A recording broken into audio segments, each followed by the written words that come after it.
పడి మాకు సంబంధించి అయితే మేము ఎన్నికలు అనౌన్స్ చేసి కోడ్ వచ్చిన తర్వాత అపోజిషన్ లాగే మేము కూడా మేము అనుకుంటున్నాం. ప్రతిబంధకాలు అన్నీ ఉంటాయి. ప్రజల్లో ఉన్నాం కాబట్టి ప్రజలకు వెళ్ళి అప్పీల్ చేసుకుంటున్నాం. అధికార యంత్రాంగాన్ని ఉపయోగించుకోనో లేకపోతే దానిల మీద డిపెండ్ అయ్యి నడిపే చంద్రబాబు నాయుడు గారు లాంటి వాళ్ళకైతే ఉక్రోషము ఆవేశం వస్తాయి. అది 2019లో పోయి మీద పడినట్టు ఖర్చు మీద పడినట్టు అట్లా పడతారు. కానీ జగన్మోహన్ రెడ్డి గారు దాన్ని పెద్ద వేరే రకంగా కూడా చూడట్లేదు. దాని ఎన్నికల కమిషన్ ఇండిపెండెంట్ బాడీ, దాని విచక్షణ అధికారం వాళ్ళ దగ్గరికి వచ్చిన దాన్ని బట్టి ఇది అవుతుంది. మా వైపు ఆర్గ్యుమెంట్ ఉంటే మేము చేస్తాం. అయితే వీళ్ళు కంప్లైంట్ ఇచ్చిన వాళ్ళలో మీరు గమనిస్తే మైనారిటీకి చెందిన అధికారులు, ఎస్సీ అధికారులు, సిన్సియర్గా చేసిన అధికారులు వాళ్ళు ఉన్నారు. మరి ఏ ఉద్దేశాలతో చేసినారో వాళ్ళు అర్థం కావట్లా. అది వాళ్ళ మీద మేము అటాక్ పెడతాం. అపోజిషన్ చేసిన అపోజిషన్ అంటే తెలుగుదేశం పార్టీలు ఎవరున్నారు అక్కడ, లేదా వాళ్ళ ఏజెంట్లన్న అదర్ పార్టీస్లో ఉన్న ఏజెంట్లని చెప్పినట్టు. రెండవది నేను పాయింట్అవుట్ చేయదలుచుకునేది అంటే పురంధేశ్వరి పెట్టిన లెటర్ ప్రకారం అయితే రాష్ట్రంలో ఆఫీసర్లు అందరూ అమ్ముడు పోయిన వాళ్ళే. ఇదే ఆఫీసర్లే అంతకుముందు కూడా ఉన్నారు. ఆమె మొత్తం లిస్ట్ అవుట్ చేసి కంప్లీట్. ఇంకా వాళ్ళ కోరిక లేదా రామోజీరావు కోరిక వీళ్ళు కూర్చొని రాస్తుంటారు అనుకుంటా. టీడీపీ ఆఫీస్ నుంచి తయారవుతుంటాయి, రామోజీరావు ఆఫీస్ నుంచి తయారవుతుంటాయి. ఇంకా వీళ్ళ దీంట్లోకి ఎవరైనా తీసుకొచ్చేసి ఏ మార్గదర్శి ఆఫీసో ఈనాడు పేపర్లో మేనేజర్లను వాళ్ళని తెచ్చి పోస్టులో పెడితే అప్పుడు మనసు శాంతిస్తుందేమో, లేదా దీనికంటే భిన్నంగా ఏకంగా చంద్రబాబు నాయుడు డిక్లేర్ చేస్తే అప్పటికి వాళ్ళ మనసు శాంతిస్తుందేమో అనిపిస్తుంది. అంటే నువ్వు అధికారంలోకి రావాలనుకుంటున్న పార్టీ అయితే, మొన్నటి వరకు నువ్వు అధికారంలో ఉన్న పార్టీ అయితే, అప్పుడు సర్వీస్లో ఉన్న అధికారులే కదా ఇప్పుడున్నారు. మేము అనట్లేదే వీళ్ళందరూ ఇదిగా ఉన్నారని చెప్పి. ఇప్పుడు మేము చూస్తున్నామనంటే ఆ రోజు మరి మీరు అట్లే ఇది కదా. ఎవరో ఎముకలు మెళ్ళేసుకుని తిరిగే వాళ్ళు చూపండి, వద్దని ఎవరన్నారు. మీరు చూపిన వాళ్ళు ట్రాన్స్ఫర్ చేస్తున్నాం అన్నారు, మేమేం కామెంట్ చేయట్లేదే. వాళ్ళు ఎముకలు మెళ్ళేసుకోవట్లేదు, ఎవరు కాకపోయినా మీరు చేస్తున్నారు. ఎలక్షన్ కమిషన్ డిస్క్రిప్షన్తో ఇచ్చేస్తుంది. మేము దాని మీద కానీ ఎన్నికల కమిషన్ మీద కానీ మేమే మాట్లాడట్లేదే.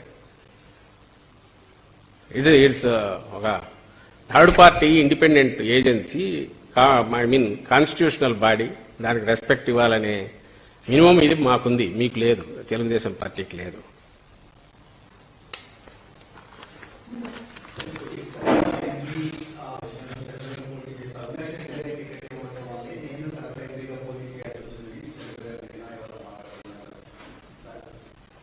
దాని మీద కూడా ఇంతకుముందు చెప్పినట్టున్నాం.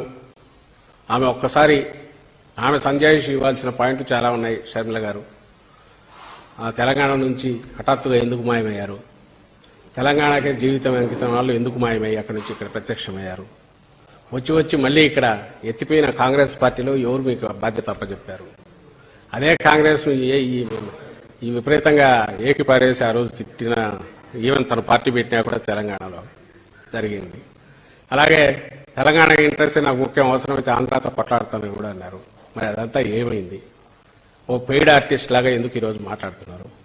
వీటికి ఆన్సర్లు దొరికితే ఈ వివేకానంద రెడ్డి హత్య, ఆమె తీసుకున్న పాత్ర, దానికి ఆన్సర్ దాంట్లోనే ఉంటుంది.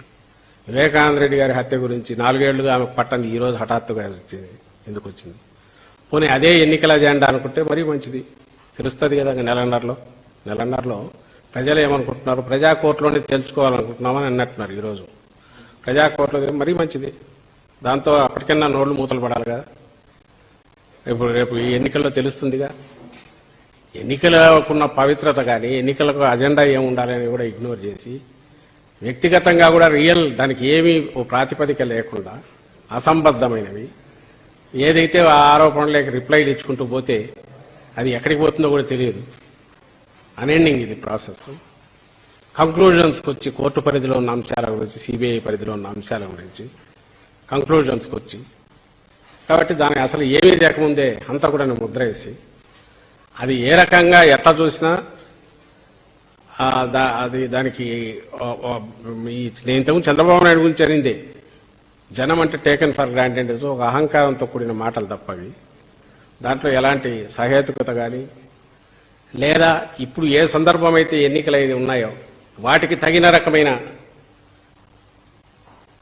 ప్రాతిపదిక కానీ పార్టీ వైపు నుంచి ఉండాల్సింది లేదు. వేరే అజెండా వచ్చి వ్యక్తిగతమైన అజెండా, అది కూడా ఆమె అజెండా అని కనిపించట్లా. చంద్రబాబు అజెండా ఏజెంటో అది ఆమె ఎగ్జిక్యూట్ చేస్తుంది. అందుకే పెయిడ్ ఆర్టిస్ట్ అని అనాల్సి వస్తుంది.